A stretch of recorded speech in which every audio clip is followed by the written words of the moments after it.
उत्तराखंड जो कि एक पवित्र तपोभूमि है, देवभूमि है, इसमें आज माननीय प्रधानमंत्री जी ने पहली वंदे भारत एक्सप्रेस का आज फ्लैग ऑफ किया है। बहुत ही खुशी की बात है। मैं देख रहा था सब जगह, हरिद्वार में हो, अभी रुड़की आ रहा है, रुड़की में हो, सब बीच में दोईवाला और हरावाला, सब जगह लोगों का बहुत ही लगाव है, बहुत उत्साह है, बहुत प्रेम है। माननीय प्रधानमंत्री जी को मैं बहुत धन्यवाद देना चाहूँगा कि उत्तराखंड को इतना बड़ा उपहार दिया है। और साथ ही साथ आज उत्तराखंड 100% इलेक्ट्रीफाई माननीय प्रधानमंत्री जी ने लोकार्पण किया। और जो दो बहुत इम्पोर्टेंट प्रोजेक्ट्स हैं, ऋषिकेश से कर्णप्रयाग प्रोजेक्ट के बारे में भी अगले 2 सालों में, 2 वर्षों के अंदर अंदर इस प्रोजेक्ट को कंप्लीट करने का टारगेट दिया। और बागेश्वर टनकपुर प्रोजेक्ट के लिए भी जो तेजी से आगे काम बढ़े, वो भी आज माननीय प्रधानमंत्री जी ने घोषणा की। सर, किस तरह की टेक्नोलॉजी से लेते हैं ट्रेन?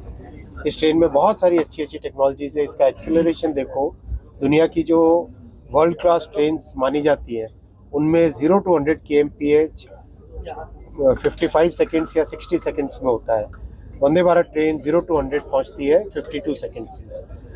राइडिंग क्वालिटी बहुत सुपीरियर है। बहुत सारी नई नई चीज़ें हैं, जैसे कि एयर कंडीशनिंग के अंदर एंटी वायरस डिवाइस लगाया हुआ है, जो दुनिया में शायद यूनिक है।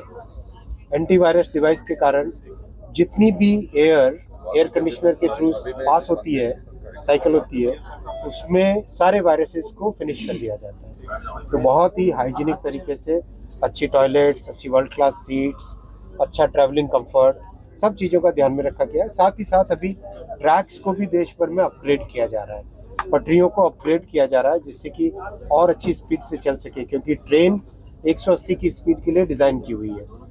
और ट्रैक्स बहुत जगह पहले 110 की तरफ लाया जा रहा है, फिर 130 की तरफ, फिर 160 की तरफ, 160 kmph की तरफ सारे ट्रैक्स को अपग्रेड किया जा रहा है। सर, यूपी में सब लोगों की डिमांड है कि मतलब सहारनपुर से होकर प्रयागराज तक भी एक। हाँ, बिल्कुल बिल्कुल, बहुत सारी चीज़ें प्लानिंग में है। और देखिए, मोदी जी कहते हैं और जो कहते हैं वो करते हैं। 2047 तक भारत को एक विकसित देश बनाना है।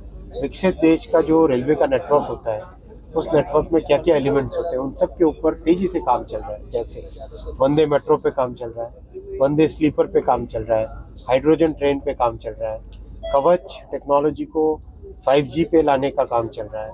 तो कई तरह के प्रोजेक्ट्स एक साथ चल रहे हैं, जिसका रिजल्ट आप देख ही रहे हैं। ये जिस ट्रेन में आज आप यात्रा कर रहे हैं, वो ट्रेन उसी परिणामों का, मोदी जी के उसी विजन का रिजल्ट है। जिस ट्रेन में मेक इन इंडिया और स्टेशन भी बन रहे हैं बहुत तेजी से।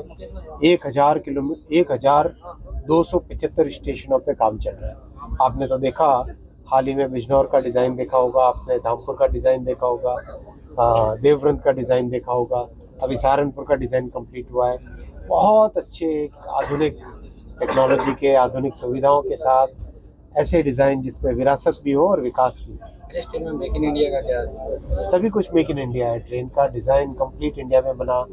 इसकी जो इलेक्ट्रिक्स होती है, सबसे डिफ़िकल्ट होती है ट्रेन की इलेक्ट्रिक्स, यानी ऊपर बिजली के जो तार है, बिजली के तार से बिजली लेना, उस बिजली को कन्वर्ट करना, उसका पूरा सिस्टम होता है। कन्वर्ट करके उसके बाद में नीचे जो पहिए हैं, पहिए के पहियों के पास एक मोटर लगी होती है। कई सारी मोटरें इस ट्रेन में, तो उस मोटर तक उस बिजली को पहुंचाना बहुत कॉम्प्लेक्स चीज़ होती है, बहुत डिफ़िकल्ट चीज़ होती है। उस पूरे को हिंदुस्तान के इंजीनियर्स ने डिज़ाइन किया, और उसी से स्पीड आती है। स्पीड किससे आती है?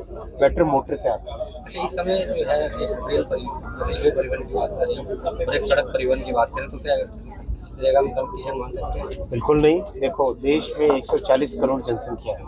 140 करोड़ जनसंख्या को कैरी करना है, हमें सारे माध्यम चाहिए। रेल चाहिएगा, हवाई जहाज चाहिएंगे, सड़क चाहिएगी, जल साधन चाहिएंगे। सारे संसाधनों का एक अच्छे तरीके से सामंजस्य के साथ उपयोग करना चाहिए, जिससे कि देश में एक eco friendly, environment friendly, heritage friendly system बने ट्रैवलिंग का। लोगों के ध्यान में एक सवाल है कि किराया बहुत ज़्यादा हो सकता है।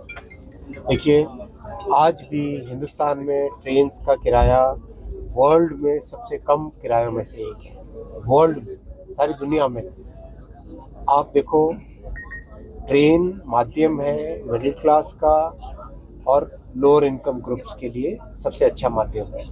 तो सब चीज़ों को ध्यान में रखते हुए last year passenger subsidy, passenger travel के लिए करीब 60,000 करोड़ की सब्सिडी दी है। 60,000 करोड़ की सब्सिडी दी है, जिससे कि यात्रा एक कम कीमत में लोग कम टिकट पे कम खर्चे पे यात्रा कर सकें। तो वो भावना है भारत सरकार की, ये भावना है मोदी जी की, ये भावना है कि यात्रियों को अच्छी सुविधाएं मिले लेकिन एक अफोर्डेबल रहे। सब क्लियर कहा था कि संगम एक्सप्रेस एक पर्टिकुलर नीड है, उस नीड को फुलफिल करती है और सहारनपुर के हिसाब से एक नई डिज़ाइन बनाई जा रही है। जो मैंने उस वक्त भी कहा था जब आप लोगों से मैं मिला था कि संगम एक्सप्रेस को टच करने की ज़रूरत नहीं है, एक नया माध्यम बन रहा है। जैसे आपको मैंने प्रॉमिस किया था कि वंदे भारत ट्रेन सहारनपुर आएगी, आई राइट। आपके जो ड्रेनेज की प्रॉब्लम थी सहारनपुर शहर में, ड्रेनेज की प्रॉब्लम को सॉल्व करने का वादा किया था, सॉल्व हुई ना। आपके जो फ्लाईओवर्स और अंडरपासेस का आपने 7 या 8 जगह पे मुझे बताया था, तो सब के सब जगह पे फ्लाईओवर अंडरपासेस सैंक्शन हो गए, कई जगह काम चालू हो गया। हुआ कि नहीं हुआ? तो एक एक पॉइंट पे जो प्रॉमिस है, देखो मोदी जी की सरकार की एक बड़ी गुण है, एक बड़ी खूबी है, बहुत ही क्रेडिबिलिटी हाई है, यानी जो कहा जाता है वही किया जाता है। वो जमाना गया जब एकदम ऐसे ही प्रॉमिसेस दे दो और उसके बाद में भूल जाओ, ऐसा नहीं है। मोदी जी के समय में जो प्रॉमिस दिया जाता है वो उसको कंप्लीट किया जाता है। सर एक सवाल था कि वंदे भारत एकदम अपनी ट्रेन है, बहुत हाईटेक है, बहुत कुछ है, लेकिन एक तरह से पैरेलल शताब्दी की दिखती है। तो अब उस तरह से आप देखो तो क्या टेक्नोलॉजी में, मतलब राजधानी रिप्लेस, टेक्नोलॉजी में बहुत बड़ा परिवर्तन है जी। एक होती है लोको ड्रिवन ट्रेन्स, यानी एक लोकोमोटिव है, एक इंजन है सामने और उसके पीछे बहुत सारे कोचेस हैं। वो टेक्नोलॉजी 1950, 1960, 1940 उस जमाने की है, मतलब आज से 80-90 साल पहले की है टेक्नोलॉजी।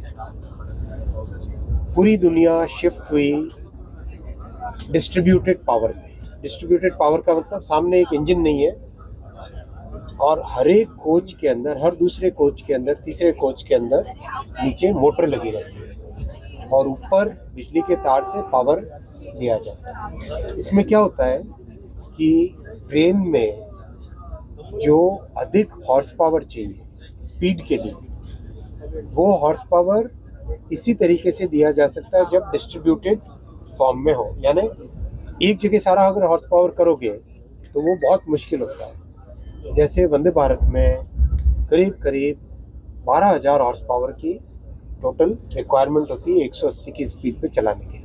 तो 12,000 हॉर्स पावर के हिसाब से डिज़ाइन किया गया। अगर 12,000 हॉर्स पावर अगर आप लोकोमोटिव में एक इंजन में रखोगे तो बहुत मुश्किल होता है। इसीलिए इसको डिस्ट्रीब्यूटेड पावर की तरफ सारी दुनिया शिफ्ट हुई।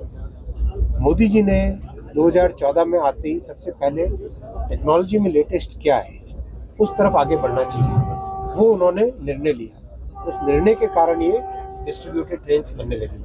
हाँ, इससे पहले 14 से पहले की जो सरकारें थी उनके मन में टेक्नोलॉजी की कोई भावना नहीं होती थी, केवल अनाउंसमेंट्स की भावना, मेरा परिवार, मेरे लोग, वही बात उसी में उनका एक सीमित दायरा रहता था। मोदी जी ने दुनिया में विकसित भारत की श्रेणी में 1 नंबर हो देश, ऐसा अगर सपना लेके चले तो उसके लिए क्या क्या करना पड़ेगा, उसके लिए एक सिस्टमेटिक वे में ट्रेन्स में क्या करना पड़ेगा, हाईवे में क्या करना पड़ेगा, एयरपोर्ट्स में क्या करना पड़ेगा, टेलीकॉम में क्या करना पड़ेगा, फिनेंशियल टेक्नोलॉजीज में क्या करना पड़ेगा, एक विस्तृत तरीके से सोच के, एक बहुत अच्छे तरीके से समझ के और अपने देश की जरूरतों के हिसाब से उसको। अगर आप ये खबर फेसबुक पर देख रहे हैं तो वीडियो को लाइक करके पेज को फॉलो करें। इसके अलावा अगर आप इस खबर से यूट्यूब के जरिए जुड़े हैं तो चैनल को सब्सक्राइब करके बेल आइकन दबाना बिल्कुल ना भूलें। नमस्कार।